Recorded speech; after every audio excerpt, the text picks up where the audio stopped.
a shipping company called Cunard. Right. That owns QE2 now, doesn't it? That's right, yeah. Okay. And so these lads who used to work for the boats, you know, these big liners, we used to call them Cunard Yanks. Because when they came back from New York, they had all the DA haircuts, they had the long, pale blue drapes and all this, and all the beetle crushers. And they used to bring records back from the States which were not available in England. And so these groups used to say, look, will you get us some Chuck Berry? And so partly the magic of the Mersey sound came over actually from New York. That's interesting. Now you mentioned Gary and the Pacemakers a few moments ago. I think those in my generation, I'm in my 30s now, and I'm sure that those in my generation, maybe those who are in the 40s, would remember when Gary and the Pacemakers came over to the United States. They were part of what they call the Liverpool invasion, or the England invasion. The Mersey sound. Right. Yeah. And the song, Ferry Across the Mersey, we remember that. That's right. What was that? What was the Mersey? The Mersey is a river that goes right through the heart of Liverpool. This is where all the big liners came up. It was the entrance to Liverpool. You had to come from the Atlantic, and you had to come through the River Mersey, and then you were in Liverpool. So the Mersey is a river. It puts it all in perspective. So now. Ferry Across the Mersey is a romantic sort of ferry boat that crossed from one side of Liverpool to the other side. I think the ironic thing is that all through the 1960s, when the Beatles became superstars, not only here but the rest of the world, there was a huge invasion of the English rock groups, the Rolling Stones, the Dave Clark Five, and it just kept the Gary and the Pacemakers, and it just kept on and on with all of the British groups that were coming over. But what you're telling me is before that, we were sending our people over there. People wanted the Chuck Berry hits, and people wanted the American sound in England. That's so true, yeah. So they wanted the vintage rock and roll. So they were getting, before the Beatles came to the United States, we were the ones that were sending the groups over there before the English invasion over here. That's true. That is so true. That was going on all throughout the 1950s, I guess. But the invasion is still, the British invasion is still here. Frankie Goes to Hollywood, a Liverpool group. What is it? Something in the Bunnymen. Who's that? Echo and the Bunnymen. Yeah, right, okay. We still have about 8 groups out of Liverpool which are in the top 20 charts still coming over here. So the magic is still in Liverpool, would you believe it? But they are not playing Beatles music, they're playing their own music. I'm going to open the phones. I don't know what kind of phone response we'll get on this, because I want to spend a little more time talking with you. You're full of information, and I want to just hear some of the early stories about the Beatles today.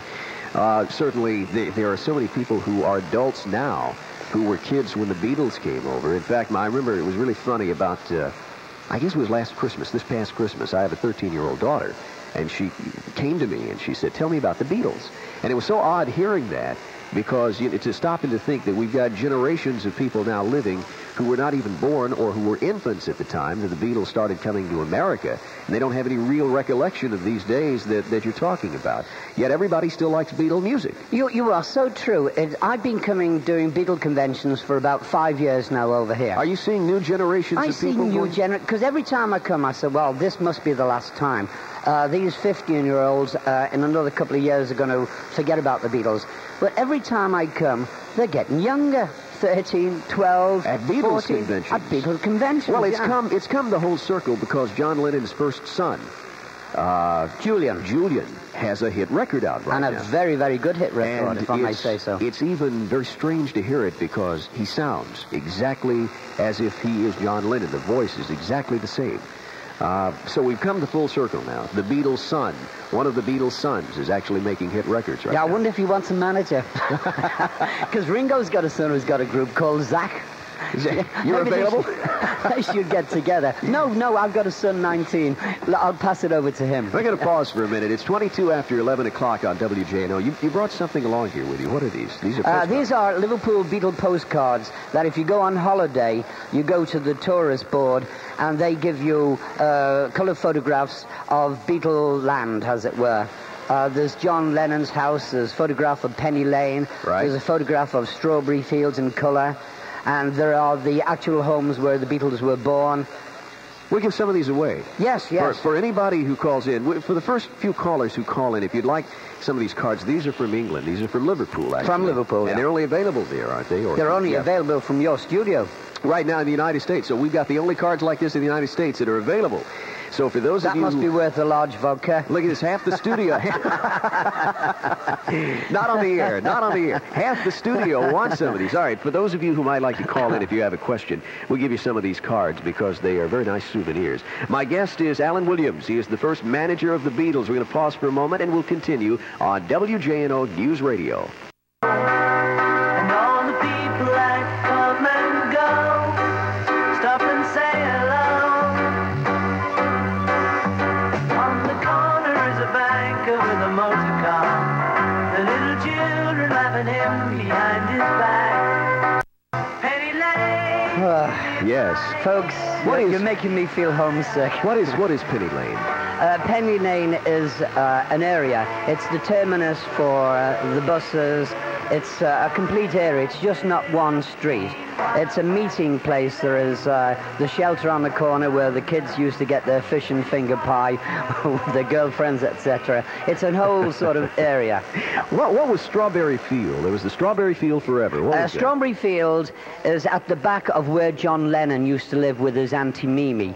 And once a year, they used to have like a carnival day for charity to raise money for the Salvation Army because it was owned by the Salvation Army. So once a year, they would have this, like we call it a garden fete, of where you would have like a fairground and you would have the Salvation Army bands playing. And it was a magical part of the John Lennon's upbringing. And so, of course, he's never forgot it. Well, you know, we had Yoko Ono at Strawberry Field about a year ago, and she was so impressed. She had her son Sean with him, that when she came back, she donated $75,000 to keep the the Strawberry Fields open forever.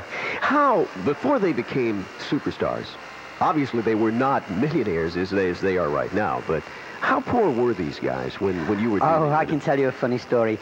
In my coffee bar, we used to do toast.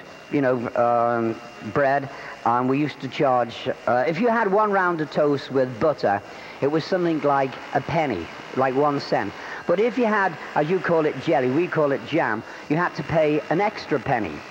They were that poor, they used to argue whether they would have jam on the bread. Over a penny? Over 1 penny. I see, okay.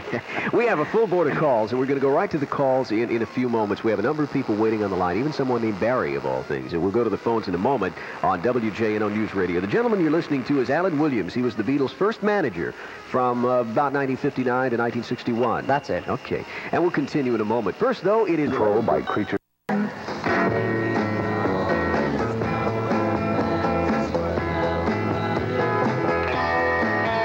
That's the Liverpool sound, isn't it? It sure is. Did they, when you were dealing with them, when they went to Germany, did they have that Liverpool sound at the time?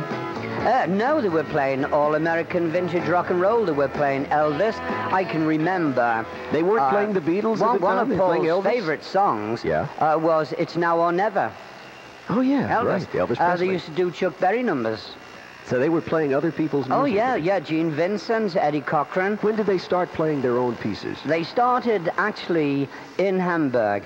They were playing 7 nights a week, and the playing time was something like 7 o'clock in the evening till 3 o'clock in the morning. So you could imagine they got bored of playing the same music all the time.